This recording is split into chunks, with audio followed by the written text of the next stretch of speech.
Oh, je sais pas depuis combien d'heures je marche. Je suis complètement paumée. Je sais pas du tout où je suis. Ah, une toile d'araignée. Il y a quelqu'un? Je suis perdue, je suis tout seul. J'ai peur. J'en peux plus. Ah, et en plus je me fais piquer par les moustiques. Au secours! Oh, il y a quelqu'un qui arrive. Quelle chance de vous trouver, mais vous êtes perdu aussi? Oui, tout à fait. Mais alors, ça va pas m'aider, hein. Je suis tombée sur le choc permet de la forêt. Bah oui, moi je me perds en forêt pour me mettre en situation de survie. Ah mais alors attends, si t'aimes bien la survie, là j'ai quand même super chaud, j'ai super soif et j'ai plus d'eau, comment je fais pour boire? Eh ben, on va aller trouver de l'eau et puis on va la rendre potable. J'ai tout de suite très soif. Attends Julien, là tu te moques de moi, on va pas boire cette eau complètement boueuse. Bah quoi, c'est une souille à sanglier, il y a de l'eau. C'est ce qu'on voulait, non? T'as soif? Non, je ne bois pas de la souille à sanglier, excuse-moi. T'as tout ce qu'il faut là, t'as largement de quoi avoir tes 3 litres. Non mais Julien, je vais quand même pas boire cette eau-là, je vais être super malade. Bah si, justement. Mais pour ça, on va faire un filtre de confort. Et pour ça, il faut que tu trouves quelques ustensiles. Donc il me faut une bouteille en plastique, c'est ce qu'on trouve le plus dans la forêt. Plus tes chaussettes pour filtrer l'eau, s'il te plaît.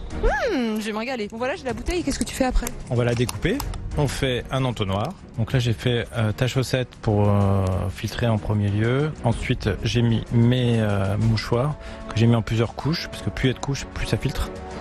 Et puis je rajoute du charbon parce que le charbon en fait va détruire 80% des bactéries et en plus va tuer le goût de vase qu'on peut trouver dans ce genre de mare. Allez, on prend directement l'eau à la source, c'est parti.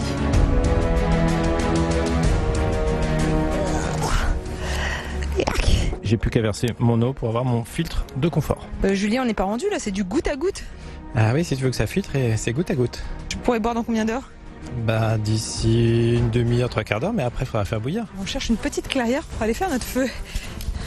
T'as un briquet? Non, et toi? Non, donc on fait comment? Bah, on va devoir en faire nous-mêmes avec la technique de l'arc. J'ai pris un morceau de bois qui est en forme d'arc. Il faut qu'il soit courbé pour qu'on puisse s'en servir. Maintenant je vais accrocher mon lacet.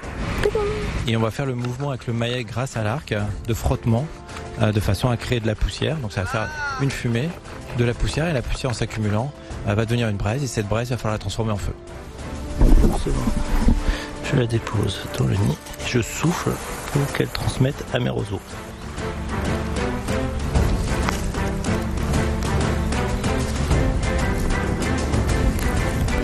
Ça y est, on en est à l'étape de faire bouillir l'eau. Comment tu fais? Moi j'ai un caillou, enfin plusieurs cailloux en fait, que je vais mettre dans le feu. Ces cailloux vont prendre la chaleur du feu et ensuite on va les mettre dans notre récipient pour qu'ils transmettent la chaleur, ce qui nous évitera de brûler le plastique. Bon Julien, je crois que c'est l'heure de boire, allons-y. Ça va santé, hein? Je suis obligée. Oui. Faut bien survivre.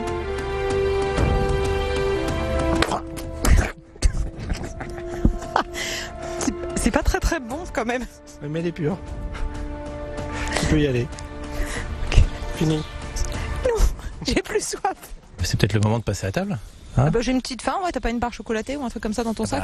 Non, mais on va essayer de trouver quelque chose dans la nature. Attends, je crois que j'ai un truc sur mon pantalon. Je l'ai eu. Et là, maintenant qu'on a notre petit tapis de braise, des braises ça suffit. Regarde. C'est bon. Je me lance. Je croque des yeux, je croque des yeux.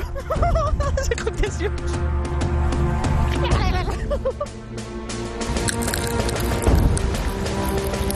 T'as mangé 2 criquets, ça va pas suffire au niveau protéines. Bon, du coup, je t'ai ramené d'autres petites mignardises. Ah non. Non, ça je fais pas. C'est pour toi. Grillon vert de farine.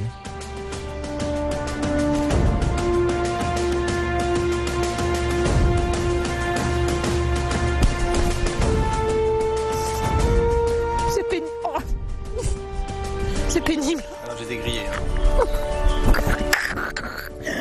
Oh, mais c'est quoi? Ah non, ça c'est ignoble. Il faut finir. Ah, mais il y a une deuxième couche à l'intérieur là. C'est peut-être une aile qui est entre les dents ou dans le gosier.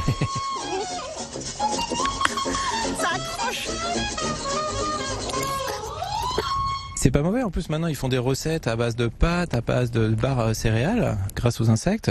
Et puis surtout en termes de développement durable, c'est quand même fantastique parce que tu as besoin de 10 fois moins d'espace pour l'élevage des insectes que pour les bovins, et en plus ça dégage pas de méthane. Donc c'est nickel. Et si on n'a pas de verre ou de criquet sous le coude, qu'est-ce qu'on fait? Eh ben moi je peux chasser avec une sarbacane. Je me sers de mon bâton de marche que je transforme en sarbacane.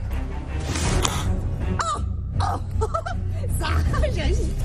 En fait, en survie, on a une règle, c'est la règle des 5 C. C'est les 5 objets à emmener en priorité. Donc, le C de corde, le C de couvrant comme le poncho, le C de couteau, le C de combustible et le C de contenant. Et là, on a les 5 objets indispensables pour notre sortie. Alors faisons notre abri. Et voilà. Mais ça y est, il est fini notre abri là déjà? Non, pas encore. On va mettre les cloisons en fonction du vent. Et ensuite, on va faire notre lit douillet. Et tout ça dans la nature, bien sûr, nous trouvons les matières premières. Il n'y a qu'à servir. Et tu vois ce gros paquet? Bah, c'est pour ton lit. Ah, je vais bien dormir. Voilà, comme ça sera bien isolé. Ça y est, je me sens l'âme d'une vraie aventurière. Comme tout bon aventurier, il est temps de se reposer pour être en forme pour demain. À bientôt.